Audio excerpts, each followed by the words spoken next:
Olá, gente querida, aqui é a Tirza Reis. É um prazer muito grande estar com vocês aqui no Conadoc. Eu sou psicóloga e Master Coach há mais de 12 anos e venho trabalhando com pessoas e desenvolvimento humano. E há cerca de um ano comecei a me especificar profundamente no trabalho com mulheres, a partir de um mestrado que eu fiz há um tempo atrás sobre construção da identidade feminina, e muitas coisas eu fui descobrindo ao longo desse caminho. E no programa Vencer Mulher, eu pude fazer uma conexão entre todos esses saberes e hoje eu quero compartilhar um pouquinho com vocês os aprendizados que eu tenho tido aqui e o que eu tenho escutado muito entre mulheres, né? Entre nós mulheres, o que eu tenho escutado, o que tem feito diferença para essas mulheres e que tem sido uma tônica muito grande. Por isso, eu escolhi o tema dessa palestra para vocês, que se chama Menos Culpa e Mais Você. Afinal, né, gente, vocês já escutaram aquele jargão popular que, na verdade, é uma frase de Freud que virou uma frase super comum nessa nossa temporalidade, que é aquela frase, a culpa é da mãe? Pois então, parece que a gente tem internalizado isso nas nossas vidas, né? De que a culpa é da mãe. E de um jeito tão grande que a gente nem percebe que nós mulheres assumimos essa culpa para nós muito mesmo antes de sermos mãe. Porque parece que essa questão da maternidade, ela está nos envolvendo muito antes da gente ter filho, ou qualquer coisa do tipo. A gente já está preocupada com isso e é como se essa maternidade estivesse em nós de alguma maneira e de alguma maneira a gente já se sente culpada por nós, pelos outros, pelas coisas que estão acontecendo ao nosso redor, como se de alguma maneira a responsabilidade pelo bem-estar das coisas, das pessoas, tudo estivesse ao nosso alcance ou dependesse de nós. A culpa ela é um registro ela é uma emoção mista e ela é um registro que gera um processo de punição muito grande na gente. Porque ela começa a acontecer e ela vai dando para nós a sensação de que a gente fez algo errado, de que a gente fez algo ruim, de que a gente fez algo mal. E isso começa inicialmente como sendo uma coisa do fazer, que num primeiro momento parece um pouco ingênuo, porque veja, se eu fiz algo errado, eu tenho a chance de reparar, né? Eu posso me arrepender, eu posso reparar essa coisa errada que eu fiz, esse dano que eu causei. Mas muitas vezes nós vamos introjetando isso de tal maneira que a culpa vira um jeito de viver. É como se qualquer coisa que aconteça, muito antes mesmo de que ela aconteça, nós às vezes já estamos nos sentindo culpadas por não estarmos sendo boas o bastante, por não estarmos sendo suficiente. É como, poxa vida, se eu tivesse feito mais aquilo, a gente entra sempre no e se, ou às vezes a gente se pune mesmo, antes mesmo de todas as coisas, porque a gente acha que a gente não foi boa o suficiente.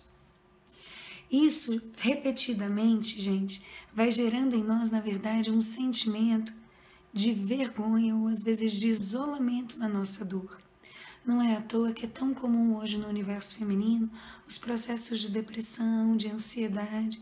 A depressão e a ansiedade, elas acabam por derivar desse processo de culpabilização constante e de autopunição, no qual eu me sinto tão envergonhada daquilo que eu estou fazendo, ou de mim mesma, que eu acho que eu mereço aquilo que eu estou passando de ruim, ou que eu não sou merecedora de um bem-estar maior, porque olha o que eu estou fazendo, né? Eu sou culpada, eu mesma que gerei tudo isso, como que eu estou querendo uma coisa diferente para mim? Então essa culpa vai entrando em nós de um jeito tão profundo, gente, que ela se torna motivo de vergonha, de envergonhamento, e a gente se isola. E a vergonha, diferentemente da culpa, a culpa traz essa narrativa, né? Essa declaração que diz, eu fiz algo ruim. A vergonha, ela traz essa culpa, ela vai aprofundando essa fala da culpa, batendo como água mole em pedra dura, sabe? Ela vai batendo na nossa cabeça tanto tempo que daqui a pouco nós já estamos sentindo que nós somos ruins, que nós somos maus, que nós não somos merecedores do bem-estar e que a gente está colhendo o fruto da nossa insuficiência. Esse sentimento é muito comum em nós mulheres contemporâneas, porque a gente tem a capacidade, e essa é uma vantagem nossa, de sermos mulheres com múltiplas tarefas, né? Nós somos donas de casa, nós somos mulheres de negócio, nós somos mães, mas também nós queremos ter um corpo bonito, fazer ginástica, a gente quer tudo junto ao mesmo tempo. E nessa nossa multiplicidade de papéis, a gente quer cuidar da nossa família, quer cuidar da nossa vida, quer cuidar do nosso trabalho, quer cuidar de tudo. A gente entra num espaço como a gente de pensar assim, eu preciso dar conta de tudo isso sozinha, porque isso vai fazer de mim uma mulher independente e poderosa. Então eu preciso dar conta de tudo só e eu preciso ser muito boa em tudo. Não vale ser nota 8, não vale ser nota 9, eu tenho que tirar 10 em tudo. E aí a gente entra junto com isso no registro do perfeccionismo, no registro da sensação de que a gente precisa estar sempre fazendo as coisas de um jeito perfeito, porque a perfeição é que vai garantir que nós somos vistas como competentes, como boas o suficiente, como satisfatórias. O risco que a gente corre nesse movimento é que quanto mais a gente busca a perfeição, mais a gente se isola, mais a gente se cansa e mais a gente se distancia dela e mais a gente se envergonha. Porque essa busca é uma busca incessante que não nos deixa parar, que não nos deixa descansar, que nos faz essa sensação de uma falsa independência. E aí a gente começa a descobrir que assim, o próprio conceito de independência é um conceito falso, porque ninguém é completamente independente. Esse é um conceito, gente, que ele é muito interessante quando nós estamos na adolescência, né? Então, quando a gente fala em termos de desenvolvimento humano, a gente percebe assim, ó, quando os nenéns nascem, quando as crianças estão na nossa vida, elas são completamente, absolutamente dependentes, né? Dependem de nós para tudo. Para comer, para dormir, para descansar, para trocar de roupa, para tomar banho. Quando elas vão crescendo, elas começam a se independentizar, né? Se tornar independentes, e isso é um valor muito grande. Não é à toa que a adolescência é um momento tão importante da vida, porque é um momento onde a criança, que num primeiro momento era profundamente dependente, começa a se ver capaz de atuar no mundo, ser no mundo, fazer escolhas, se colocar. E isso é muito poderoso e muito importante. Só que isso é um momento chamado adolescência, que é um momento no qual a gente precisa se antagonizar às nossas referências e sentir que nós somos separado dessas coisas. Mas isso ainda não é a maturidade. A maturidade é quando a gente, passado por esse processo de independência, a gente consegue congruir e chegar na interdependência. A interdependência é quando eu começo a notar que, embora eu seja uma pessoa autônoma, que dê conta de mim mesma, eu preciso de uma série de outras pessoas. Eu preciso de pessoas que me apoiem, eu preciso de uma rede de ajudas que esteja comigo, né? Pessoas, coisas, eu dependo de situações que me amparam e que me auxiliam para que eu tenha desenvoltura e liberdade para ser quem eu sou. Só que a culpa, ela nos tira a possibilidade da interdependência. Ela nos traz um registro de que a gente precisa fazer tudo sozinha, porque isso é que significa que a gente é poderosa e que a gente dá conta da nossa vida. A gente construiu um registro que, na verdade, nos massacra muito mais, mulheres, do que nos liberta.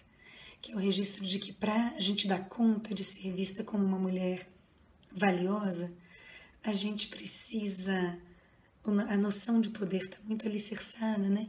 Nessa noção de dar conta sozinha, de se fazer valer, uma coisa um pouco Mulher Maravilha. E eu queria desconstruir um pouco esse conceito com vocês, porque uma das coisas que eu tenho visto e acompanhado nas mulheres que eu tenho tido a oportunidade de estar junto, né, e de conversar, inclusive a mim mesma, é que esse movimento de dar conta de tudo sozinha, de ter que dar conta de tudo sozinha, da velocidade, da quantidade de coisas que a gente faz ao mesmo tempo, gera em nós muito mais uma sensação de exaustão, de cansaço, de estresse e de fadiga do que uma sensação de bem-estar, né? E a pergunta que muitas dessas mulheres superpoderosas chegam para mim quando nós começamos a fazer um processo de coaching ou um processo de terapia é assim: até quando eu vou dar conta disso? Para quem que eu tô fazendo isso? Porque alguém deve estar muito feliz, porque eu mesma não tô. Então, a quem que eu tô querendo agradar quando eu tô fazendo todas essas coisas que eu estou fazendo da maneira como eu estou fazendo? Eu tô fazendo para agradar meus pais, eu tô fazendo para agradar minha família, eu tô fazendo para me provar uma boa mãe, eu tô fazendo para me provar uma boa profissional, para quem vê. Então, se você está se identificando com isso que eu estou falando aqui agora, que eu estou querendo conversar com vocês, a minha pergunta para vocês é: para quem? A quem você está querendo agradar se você mesmo não está conseguindo ser feliz naquilo que você está se propondo fazer? Então, se o seu foco não está em você, está em outra pessoa, se o seu desejo de agradar não está profundamente comprometido com quem você é, opa, acenda a luz vermelha, porque isso é um ótimo aspecto de aprendizagem para você, né? Porque isso nos leva para essa sinuca de bico que eu tô trazendo para vocês agora, que é essa sensação de insuficiência.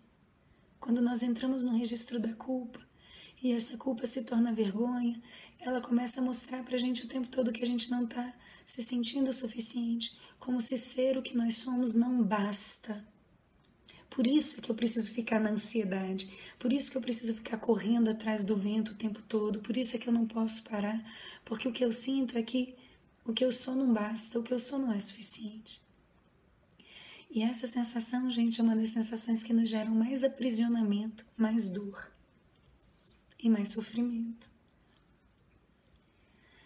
Então, para que a gente possa soltar isso, e aliás, antes de soltar isso, enquanto eu estou aprisionada a essas questões, fica muito difícil para mim ser quem eu sou.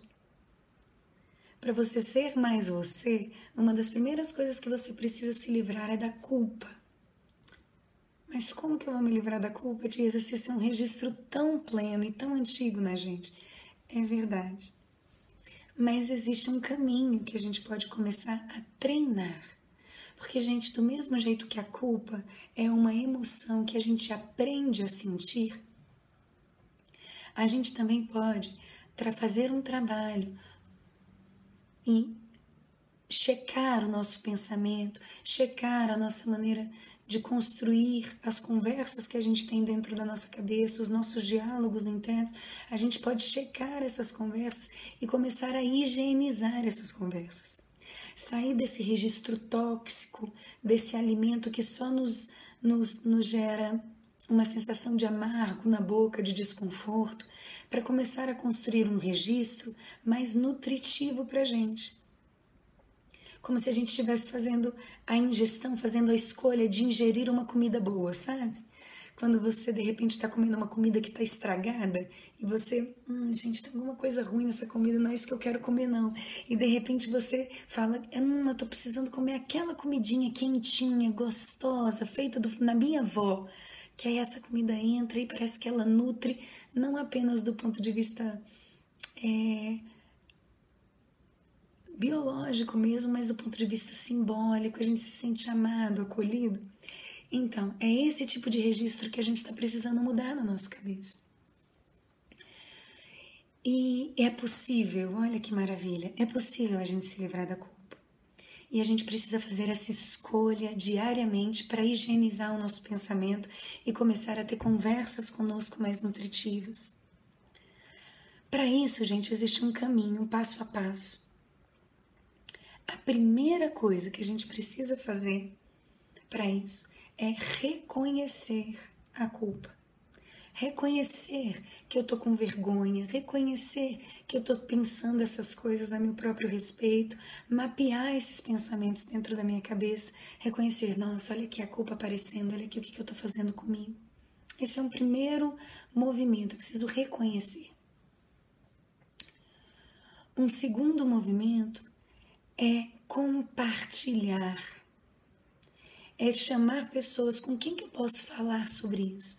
pessoas em quem você confie, pessoas com quem você se sinta confortável. Eu costumo dizer que toda mulher precisa de uma amiga de alma. Uma amiga com quem você se sinta à vontade de compartilhar coisas da sua vida, coisas que te tocam profundamente, desde a besteira mais besteira que você acha até a coisa mais séria do seu coração. Você precisa ter uma amiga de alma com quem você possa falar sobre as coisas que você sente e que você não se sinta julgada. Nós mulheres temos a necessidade por história, se a gente for buscar fazer uma retrospectiva histórica, lá nas épocas tribais, mais antigas de todas, a gente vai ver que tem um elemento do feminino, que é a nossa capacidade de colaborar, de vivermos em rede, de conversarmos, de compartilharmos. Gente, o nosso poder como mulheres não está na nossa capacidade de fazermos as coisas sozinhas, embora nós também consigamos. A nossa capacidade, a nossa força como mulheres está na nossa capacidade de sermos rede, de compartilharmos, de colaborarmos umas com as outras. Foi assim que nós conseguimos construir a história, construir a cultura, porque quem guardava as memórias das histórias de todas as tribos, inclusive hoje, eram as mulheres, enquanto elas faziam seus teares, enquanto elas guardavam a tribo na presença do fogo, enquanto os homens iam para a guerra. Enquanto as mulheres estavam ao redor do fogo, fazendo seus teares e cuidando das crianças e compartilhando vida, elas estavam guardando a memória daquele povo, construindo as imagens. Quem são os homens dessa tribo? Quem são as mulheres dessa tribo? Como que nós queremos perpetuar essa história? As mulheres estavam construindo isso de uma maneira colaborativa. A vida doméstica, familiar, era vivida de forma colaborativa.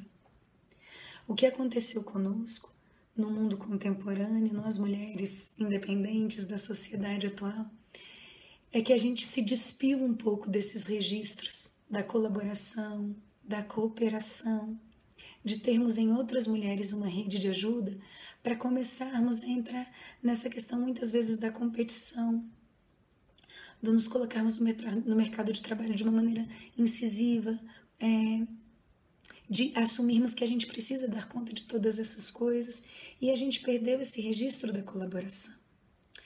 Eu costumo dizer que na nossa vida contemporânea, uma das maneiras que nós temos de resgatar isso é resgatarmos essa figura das nossas amigas de alma. Mulheres com quem a gente se reúne para conversar sobre a vida, para nos reinventarmos juntas, para sermos esteio umas para as outras nesse processo. Esse processo de roda de mulheres, de conversar, é um processo curativo, mulheres. É um processo curativo, sabe por quê? Porque quando nós estamos compartilhando com outras mulheres, isso eu tenho visto muito nos programas que eu tenho desenvolvido, nos workshops que eu tenho desenvolvido somente para mulheres, na hora que nós estamos compartilhando das nossas histórias como mulheres, nós vemos histórias de superação que nos inspiram profundamente. Mulheres que já passaram por experiências que nós estamos passando e já estão lá na frente, e já deram um salto, e já fizeram alguma coisa por si. E ao mesmo tempo a gente olha para outras mulheres que também estão compartilhando as histórias e a gente vê, nossa, que bacana, eu já estive aí, e olha onde é que eu estou agora. E a partir da nossa experiência a gente pode colaborar com essas mulheres para que elas também façam esse caminho. Isso significa que a nossa história, ou a história de alguma de nós, vai ser a história que precisa ser seguida, porque esse é o método certo de fazer as coisas? Não, muito pelo contrário. O objetivo é que a gente consiga ser diferente, porque existem vários tipos de feminilidade, vários tipos de mulheres distintas, e todas nós continuamos mulheres, mesmo sendo completamente diferentes umas das outras. Mas isso não significa que nós precisamos nos antagonizar. Isso significa que nós podemos nos apoiar na nossa diferença. Isso, gente, é muito poderoso. Porque nós podemos ser umas com as outras, mesmo que nós sejamos completamente diferentes, porque tem algo que nos une. Nós somos mulheres. Nós temos a capacidade de gerar vida. Nós temos a capacidade de gerar novidade. Nós temos a capacidade e a força da fênix de nos inventarmos e de nos reinventarmos todos os dias. Não é à toa que nós temos essa capacidade de trabalharmos de uma maneira multifocal, de fazermos várias coisas ao mesmo tempo e de estarmos envolvidas nessas coisas. E olha que interessante, saiu estudos recentes, trabalhando especialmente com a PUC do Rio de Janeiro, foi um estudo que a PUC lançou, mostrando que essa coisa dos nossos múltiplos papéis, muito diferente do que a gente pensava, que era, não dá mais agora para trabalhar, porque eu virei mãe, porque eu sou dona de casa, enfim, mostrou que as mulheres que conseguem ter essa multiplicidade de papéis, essa flexibilidade entre papéis, elas se sentem muito mais satisfeitas e plenas na sua vida. Sabe por quê? Porque nos foi dada atualmente a possibilidade da escolha. Olha que genial. Eu posso ser a mulher que eu quiser ser. Então, se eu quiser nesse momento me dedicar ao trabalho, tá tudo bem. Se eu quiser me dedicar ao trabalho e me dedicar à minha família ao mesmo tempo, tá tudo bem. Se eu quiser me dedicar apenas à minha família e à minha casa e a viver uma vida mais envolvida nesse domínio, também está tudo bem. Porque a grande conquista que nós como mulheres fizemos foi a possibilidade de escolhermos e de podermos viver aquilo que a gente deseja viver. Mas para isso nós precisamos construir uma rede de colaboração e de conversa na qual essas negociações sejam possíveis para que a gente possa viver com plenitude. Então veja, seja qual for a escolha que eu fizer, se ela envolver ter um companheiro, eu preciso ser capaz de ter um companheiro que verdadeiramente seja um companheiro, ou seja, que seja capaz de compartilhar comigo dessas ideias e que seja meu parceiro, seja em casa, seja no trabalho, que a gente possa estar juntos numa relação, num pé de igualdade nessa relação. E para isso, eu preciso me despir da culpa, porque eu preciso compartilhar com ele, ou com ela, ou com as mulheres ao nosso redor, o que eu estou sentindo e o que me importa. Eu preciso reconhecer que eu sou o suficiente, que eu sou o bastante. Então, quando a culpa começar a te sondar e te der essa sensação assim, não, eu mereço isso mesmo, ou eu não mereço tal coisa, porque isso está acontecendo, a culpa é minha, porque eu não fiz direito, porque eu não fui boa o suficiente, porque eu não fui uma boa mãe, porque eu não fui uma boa dona de casa, porque eu não fiz o que eu tinha que fazer. Se isso está começando a te sondar, pare esse pensamento agora e faça um trabalho de autoacolhimento. Se acolha e diga para você, eu sou o bastante, eu fui o melhor de mim, eu fiz o que me era possível naquele momento. E eu estou fazendo agora o melhor de mim e o que me é possível nesse momento. Gente, nós temos uma capacidade, vocês já perceberam isso? Às vezes, quando nós estamos falando conosco na nossa cabeça, nós somos tão duras e a gente fala conosco de uma maneira que a gente não teria coragem de falar com o nosso pior inimigo. Mas com a gente, na nossa cabeça, a gente se pune, a gente fala de um jeito perverso. Eu convido você a mudar esse registro. Então você vai começar a se escutar e a falar com você como se você estivesse falando e aconselhando a sua melhor amiga, essa amiga de alma que eu estava falando com vocês ainda há pouco. O que você diria para essa sua amiga caso ela trouxesse para você a mesma coisa que você está sentindo nesse momento? Eu tenho certeza que você seria generosa, acolhedora e afetiva com essa pessoa, que você daria colo para ela. Você poderia até apontar algumas questões que você acha que ela precisaria olhar, o que ela precisaria cuidar e melhorar, mas definitivamente você faria isso a partir de uma perspectiva amorosa. É interessante que nós mulheres temos a capacidade gigantesca de sermos mães, no sentido de sermos cuidadosas, com muitas pessoas que nos procuram, mas muitas vezes nós não somos capazes de ter esse mesmo cuidado com nós mesmos. Então, primeiro, vamos voltar lá. Primeiro, no domínio da culpa, para a gente se libertar dessa culpa, a gente precisa reconhecer que ela está aí. Segundo, a gente precisa compartilhar com alguém que seja uma amiga da alma, né?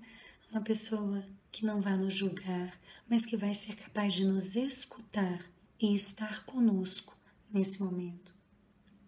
Terceiro, a gente precisa suspender o julgamento para que nós sejamos capazes de nos acolher. E feito isso, eu preciso ser capaz de dizer: eu sou o bastante, eu sou suficiente. Então nós vamos mudar o registro da culpa e da punição para um registro no qual a gente vai começar a se autorizar a dizer: eu sou o suficiente, eu sou o bastante, eu sou boa o suficiente. Eu não preciso fazer as coisas sozinhas e nem ser só e nem me isolar. Eu posso viver na perspectiva da interdependência, de colaborar com as pessoas e de poder contar com a ajuda e contar com a colaboração das pessoas comigo. Gente, essa declaração, eu sou o bastante, ela é uma escolha que nós fazemos pela nossa dignidade. Na hora que eu estou dizendo eu sou o bastante, o que eu estou dizendo é eu sou digna de afeto, eu sou digna de ter o que eu tenho, eu posso merecer as coisas que eu conquisto e ela é um antídoto para a vergonha. Então, quando eu digo eu sou o bastante, eu estou fazendo uma escolha que é dignidade versus vergonha. Eu estou diminuindo a vergonha e a culpa para entrar um registro de dignidade. A segunda declaração que eu preciso ser capaz de fazer é: já chega, chega, basta. Essa é uma outra declaração extremamente importante e poderosa, porque ela tem a ver com nós sermos capazes, mulheres, de estabelecermos o limite. Nós precisamos aprender a dizer não. Eu tenho visto diversas mulheres que chegam para mim no meu consultório me dizendo: Tisa, eu não consigo dizer não. E eu digo para elas assim: toda vez que você acha que você não está conseguindo dizer não, você está dizendo muitos não. Sabe por quê, gente? Porque toda declaração de sim para alguém implica um não. Então, se você não está sendo capaz de dizer não para os outros, significa que você está dizendo não para si há muito tempo. Então, quantos nãos você tem dito para si mesma? Quantas vezes você tem dito não para si mesma para dizer sim para alguém? Porque você está mais comprometida em agradar as outras pessoas do que em si escutar, do que estar plena em quem você é. Então, gente, essa declaração de basta é uma declaração importantíssima porque ela estabelece limites. Significa que você vai se tornar uma pessoa intolerante, uma pessoa que agora só faz o que você quer, uma pessoa egoísta? Não, muito pelo contrário. Significa que você vai se tornar uma pessoa muito mais autêntica e genuína nos seus propósitos e nos compromissos que você se colocar. Então, essa declaração do já chega é uma declaração importantíssima que tem a ver com você se respeitar, em contraposição à sensação de comparação e com a sensação de eu quero ser bem vista sempre, sob qualquer circunstância, sob qualquer condição. Então vamos aprender a dizer já chega, chega, basta. E a terceira declaração que eu quero trazer para vocês se deixe ver. Eu me deixo ver. Se deixar mostrar para as pessoas. Não só as partes bonitas que você acha bonito de mostrar, mas de se mostrar inteira. De se mostrar vulnerável. De mostrar o que você não sabe. De mostrar as suas falhas também. Porque essa coisa da gente ter que ficar mostrando o tempo todo que nós somos perfeitas, de que a gente não erra, de que a gente está fazendo tudo certo, Isso é uma prisão que nos aglutina e que, na verdade, nos desconecta das pessoas, nos desconecta das relações e nos desmotiva profundamente, porque dá uma sensação de vazio. Sabe qual é a sensação, gente? É a sensação assim: as pessoas gostam de mim não é por quem eu sou, é por causa das coisas que eu faço por elas. Então a gente constrói uma falsa crença de que a gente só é amado pelas coisas incríveis que a gente faz, e não por quem a gente é, e não porque nós realmente mereçamos esse amor. A gente confunde a validação que a perfeição traz com afeto. E isso é uma sinuca de bico muito grande, é uma coisa que nos atemoriza. Então o jeito que a gente tem de se libertar disso é se deixar ver, é deixar que as outras pessoas nos vejam para conseguir uma segunda coisa, que é aprender a se deixar cuidar. Quando a gente está no registro da perfeição e no registro da culpabilização, nós estamos muito disponíveis para cuidar dos outros. E a gente se sente muito valiosa quando as pessoas nos procuram nos pedindo cuidado, nos pedindo ajuda, porque a gente se sente reconhecida e vista. Mas e quando nós estamos precisando de cuidado, quem cuida da gente? A quem você tem conseguido pedir ajuda, pedir um colo? A quem você tem recorrido quando você sente que você não está dando conta? Se você conseguiu pensar em 2 ou 3 pessoas agora, muito bem, valorize essas pessoas, ligue para elas hoje e agradeça por elas serem essas pessoas tão importantes na sua vida.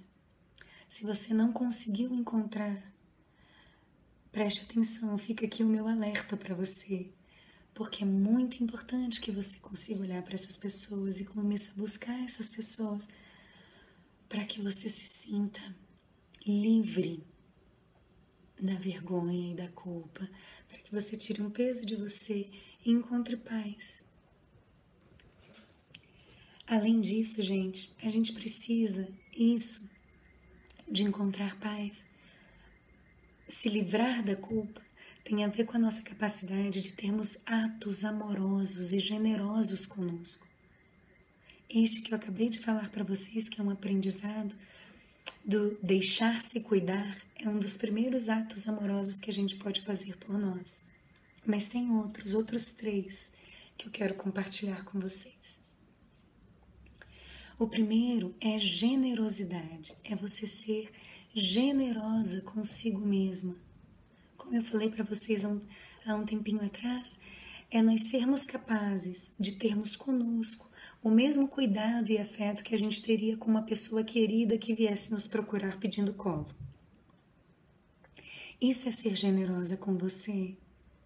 Mesmo que você tenha feito a coisa que você acha assim, a pior coisa do mundo, cometido o pior erro do mundo, a coisa mais absurda.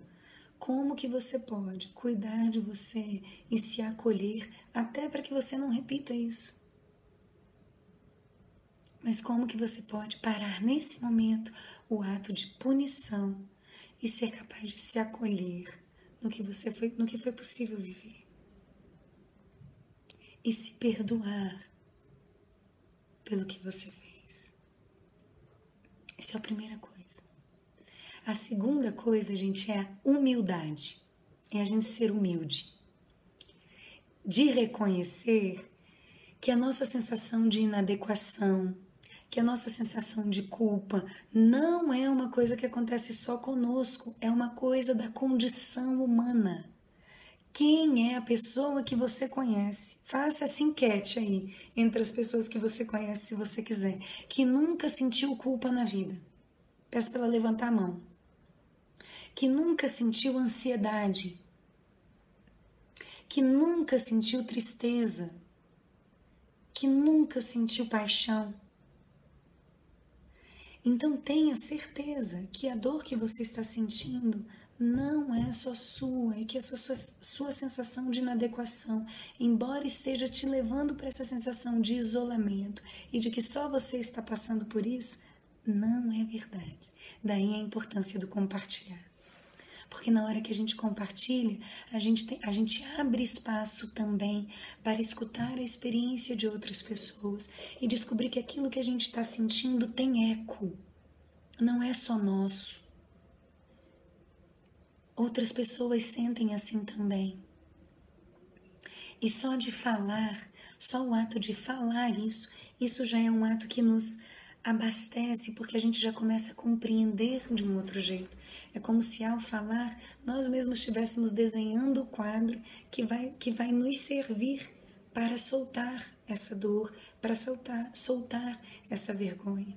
A gente já se alivia só de poder compartilhar.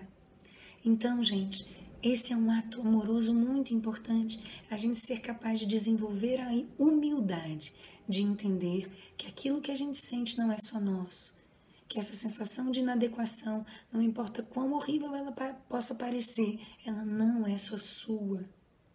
E se você se der a chance de compartilhar, você vai ver que ela tem eco em outras pessoas. E por fim, a consciência equilibrada. O que é a consciência equilibrada? É a gente ser capaz de viver as nossas emoções, de escutá-las e de valorizar as coisas que a gente está sentindo, mas de uma forma equilibrada. Sem exagerar, sem fazer uma cena dramática do tipo, cara, isso é a pior coisa do mundo, veja só, sem dramatizar, mas sem abafar e sem sufocar esse sentimento. Porque muitas vezes nós vamos para esses dois extremos. Ou a gente abafa e quer fingir que aquilo não tem importância, que aquilo tem uma importância menor, que aquilo é menos válido, ou a gente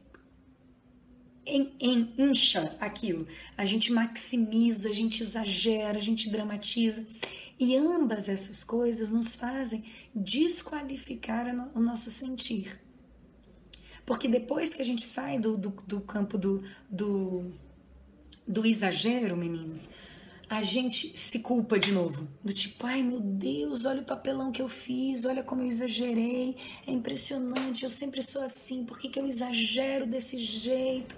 Que coisa horrível, realmente ele tinha razão e tal. E a gente já fica se sentindo super mal porque a gente fez um papelão ou porque a gente foi demais, né? Ou então, a gente faz o movimento ao contrário. A gente abafa, até a hora que se torna insustentável. A gente não consegue mais. A gente não consegue mais permanecer na relação, a gente não consegue mais cuidar das coisas que a gente está cuidando em casa, a gente não consegue mais fazer as coisas que a gente tem que fazer, a gente precisa romper, porque ficou insustentável.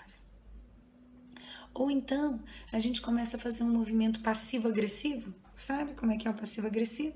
É aquela coisa assim, ó, eu fico aqui, eu não falo nada, eu tô morrendo de raiva, mas eu digo que não, que tá tudo bem. Mas meu corpo inteiro tá dizendo pra pessoa que eu tô extremamente desconfortável, que eu não tô gostando. Eu tô matando a pessoa na unha, com o meu silêncio. Eu não tô gritando, não tô fazendo nada, mas eu tô matando no meu silêncio. Esse é um jeito também de nos negligenciarmos. Então, gente querida, vamos lá, para que a gente possa para que a gente possa abandonar essa culpa que traz pra gente esse registro de que a gente fez uma coisa errada e que vai incrustando isso dentro de nós e nos dando essa sensação de envergonhamento, de que nós não somos merecedoras, de que nós somos ruins, de que nós somos maus. Para a gente se livrar dessa sensação e podermos desenvolver em nós a nossa autenticidade, a nossa plenitude e a nossa leveza diante da vida, a gente vai precisar fazer esse caminho. Primeiro, nos declarar o basta. Primeiro, como eu falei para vocês já, se reconhecer suficiente, dizer eu sou suficiente, eu sou digna, eu sou o bastante. 2, ser capaz de estabelecer limites claros para que você possa viver com autenticidade o que você quer viver. 3, ser capaz de se deixar cuidar.